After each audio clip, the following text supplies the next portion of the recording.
A taça mais desejada do mundo da vela está de novo no momento final da sua disputa. E mais do que nunca, a gente está vendo os veleiros mais avançados de todos os tempos. Acabou de começar o embate de gigantes entre Kiwis do Emirates Team New Zealand e os ingleses do Ineos Britânia. A Nova Zelândia ganhou as últimas 2 edições e é a maior equipe do momento. Mas nunca uma mesma equipe venceu 3 vezes seguidas. Então, se eles ganharem de novo, eles vão se sagrar a maior equipe de todos os tempos. E para complicar para os ingleses, os Kiwis acabaram de fazer 2-0 e quem levar 7 leva a taça para casa. Será que os Kiwis vão conseguir provar que são de fato os grandes mestres dos mares? Mas a pergunta que não quer calar é como diabos uma nação tão pequena, com uma população menor que a cidade do Rio de Janeiro, conseguiu se tornar a maior potência da vela na America's Cup. Esse vídeo tem o patrocínio de Silvério Staleiro, o seu barco em boas mãos. E Projet, navegue com estilo e segurança. Desde que a competição começou, em 1851, pelos primeiros 132 anos, sempre foi uma equipe dos Estados Unidos que tinha ganhado. Até que na edição de 83, mudaram a regra e permitiram que os barcos que competissem não fossem obrigados a chegar velejando até o local da disputa. Então veio a primeira tentativa de uma equipe australiana. Eles ganharam e assim a próxima edição seria disputada em águas australianas. E isso despertou o sonho dos vizinhos, os Kiwis. Então na próxima edição, em 87, o banqueiro kiwi chamado Michael Fay decidiu entrar com o apoio financeiro para a campanha. Mas eles não tinham tanto dinheiro quanto a concorrência, e eles tiveram então que improvisar. O hoje famosíssimo projetista kiwi Bruce Farr, que projetou diversos veleiros vencedores de regatas oceânicas, já tinha se tornado Bruce Farr naquele momento. Tendo projetado no ano anterior, em 86, o veleiro que ganhou a Whitbread, que era como era chamada a Ocean Race naquela época. Quando todo mundo já construía barcos de alumínio, eles fizeram o barco deles de fibra, e assim nasceu KZ-7, apelidado de Plastic Fantastic. Nesse momento, só um dos integrantes da equipe era velejador profissional, mas eles levaram a disputa tão a sério e logo se deram conta que eles eram competitivos e chegaram na final do Oliveton Cup contra a equipe dos Estados Unidos, que se chamava Stars and Stripes. Essa equipe era capitaneada pelo famosíssimo Dennis Conner, que é o maior vencedor da história da competição e que foi o comandante que tinha perdido a edição anterior para a Austrália. E com essa derrota, os Estados Unidos então perderam a hegemonia dos 132 anos. Mas o Dennis Conner deu a volta por cima, ganhou dos Kiwis, ganhou da Austrália e conquistou de volta a taça para os Estados Unidos. A próxima edição foi logo no ano seguinte, em 88. E o banqueiro Michael Fay estava ainda mais empolgado. Os Kiwis quiseram surpreender o resto do mundo numa jogada inusitada e construíram um veleiro gigante de 132 pés, que também era projeto do Bruce Farr e que era o maior monocasco de um mastro só que as regras permitiam construir. Diferente de hoje, que naquele momento os barcos ainda boiavam, por definição, quanto mais longo o casco, mais rápido ele anda. Mas eles foram surpreendidos porque o Dennis Conner, que era o defensor, foi ainda mais malandro que eles e apareceu com o que foi o prenúncio do que estava por vir no futuro. Um catamarã de 60 pés, com a vela mestra em forma de asa e rígida. E também, por definição, um catamarã anda mais rápido que um monocasco. E os Kiwis não tiveram a menor chance.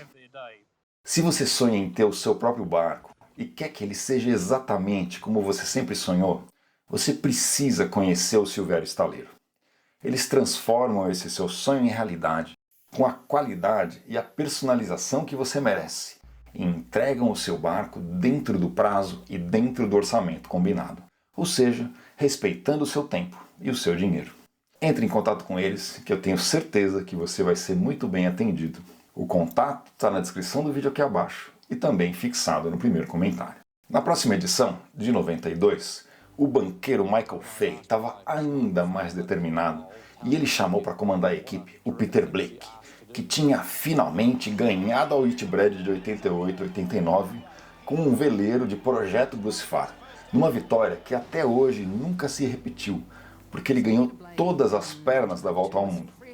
O barco dessa campanha também seria Projeto Brucifar, numa filosofia que o projetista desenvolvia o que tinha de mais moderno para trazer desempenho para o barco, e os velejadores então se viravam para aprender a controlar o bicho. Na Louis Vuitton Cup, eles foram muito bem e chegaram na final contra a Itália. Eles começaram forte, mas a Itália ganhou. E uma peça importante da derrota para eles foi que o time tinha problemas de relacionamento.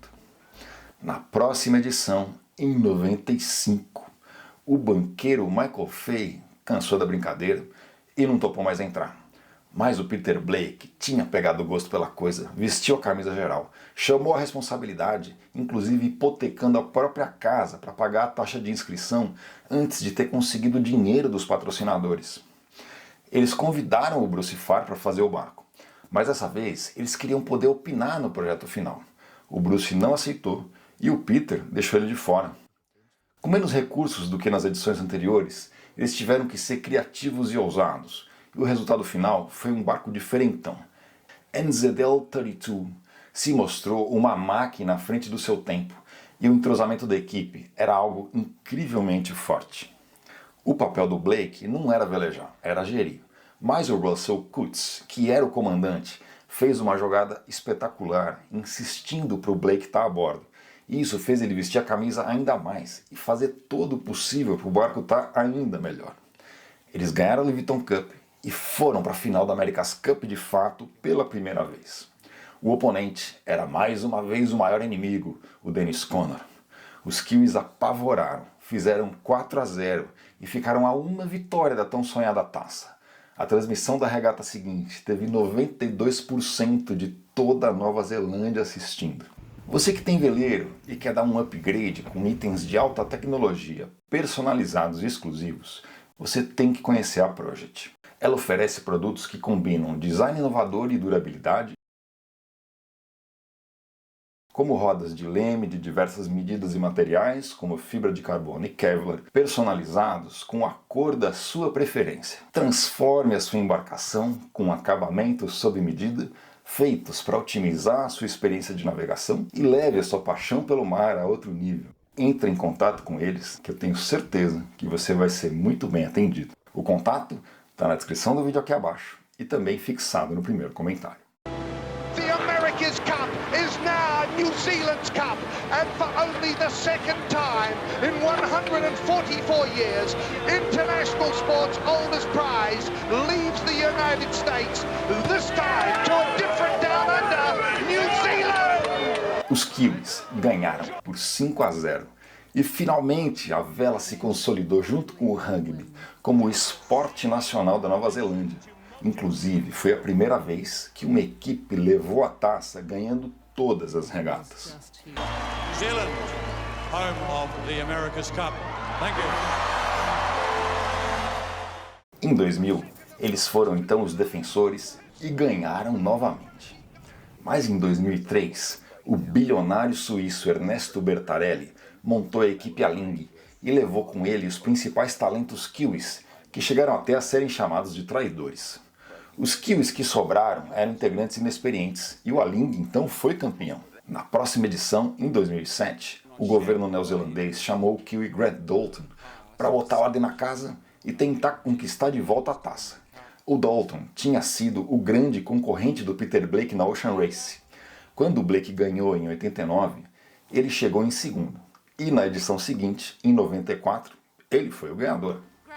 O Dalton demitiu todo mundo e eles começaram do zero. Eles conseguiram chegar na final contra os suíços outra vez, mas perderam de novo. Alingi have done it! Alingi have won by 2! And the America's Cup stays in Europe! A próxima participação deles foi em 2013, quando os folhos foram introduzidos nos catamarãs de 72 pés. E eles chegaram de novo na final. Eles estavam ganhando por 8-2. Mas tomaram uma virada histórica e perderam por 9-8. The Stars and Stripes say it all. The comeback of 2013 is complete. America's Cup will stay in America.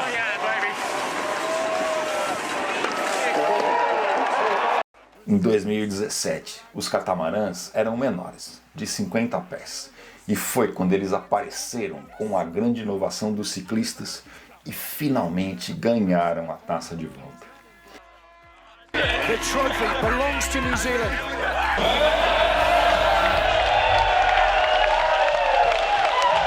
Em 2021, eles eram os defensores e criaram a classe que a gente tem hoje, com os monocascos voadores de 75 pés. E ganharam de novo, e portanto agora eles são novamente os defensores. The America's Cup remains New Zealand's Cup. Olha que histórico fodástico. Desde a primeira participação deles em 87 até agora, foram 12 edições, e eles só ficaram de fora total de uma delas. O pior resultado deles nessas 11 participações foram 2 edições que eles chegaram até a final da Louis Vuitton Cup, mas não levaram. Contando essa edição de agora, eles chegaram em 9 das disputas finais e ganharam 4 edições. Então os Kiwis são de longe os maiores ganhadores da história moderna da America's Cup. A grande motivação deles agora é buscar esse feito inédito de ser a primeira equipe a ganhar 3 vezes seguidas. Se eles ganharem, eles vão se sagrar a melhor equipe de todos os tempos. Mas para isso, eles têm que bater a equipe inglesa em Nels Britânia, fundada e comandada pelo inglês Ben Ainslie, que é o maior medalhista do iatismo nas Olimpíadas, com 4 ouros em 4 Olimpíadas seguidas. Os ingleses estão agora na 3ª tentativa deles, e pela primeira vez eles conseguiram então chegar na disputa final, e foi um grande feito, porque eles bateram os favoritos, que eram os italianos da equipe Luna Rossa. Fazia 60 anos que uma equipe inglesa não chegava nessa reta final da disputa.